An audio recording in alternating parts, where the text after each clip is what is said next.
Well, more and more young women are being diagnosed with advanced stage breast cancer. Some face the harsh reality of being told they have only 2 years to live. The question is, what's causing this increase? Courtny Gerrish joins us tonight for your health. Courtney. Carol, it is a horrible diagnosis for anyone, but especially for women in their 20s, and many of them don't have any family history. So this diagnosis comes as a shock. For one Madison woman, cancer was in her family tree, and that knowledge probably saved her life.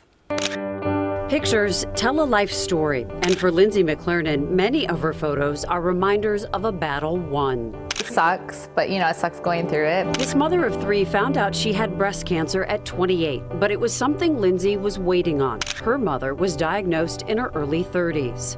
She had 3 sisters that were all diagnosed in their early 30s. Now, 2 years into remission, Lindsay, in a way, is thankful cancer was on her radar. Without family history, you really wouldn't have been on top of this. No. And your outcome would have been A lot worse, yeah. Because she was diligent, Lindsay's cancer was found early, but most don't have that advantage, and advanced breast cancer is showing up in more young women. What's concerning to me is that we've seen a very steady increase. Columbia St. Mary's surgeon Dr. Alessandra Lal feels this newest study backs up what doctors have seen for years, an uptick in patients younger than 40 with cancer that is spread to the brain, bones, or lungs. From 1976 to 2009, the number of American women 25 to 39 years old diagnosed with advanced breast cancer almost doubled. And the big concern, no one knows why. A lot of times these patients don't have a family history.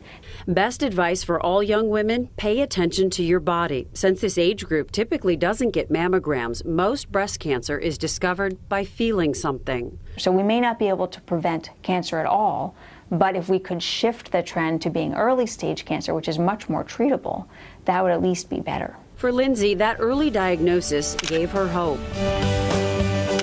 Knowing I was going to be okay at the end, or that there was an end in sight. Much of her healing came from Gilda's Club in Madison, where she found support from others who shared their stories and journey through cancer.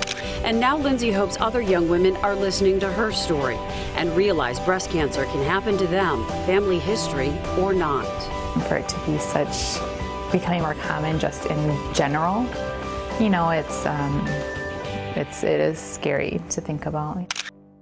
Now, we do want to point out advanced breast cancer in young women, it's still relatively rare. The increase translates to about 550 additional cases a year. But if diagnosed with breast cancer that's spread in the body, survival rates for younger women, they are much lower. The cancer tends to be more aggressive than in older women. And if you look at the 10-year survival rate, it's less than 20%. And again, a lot of these young women are hearing you only have 2 years to live. So scary. We just need a cure. Yes. Courtny, thank you very much.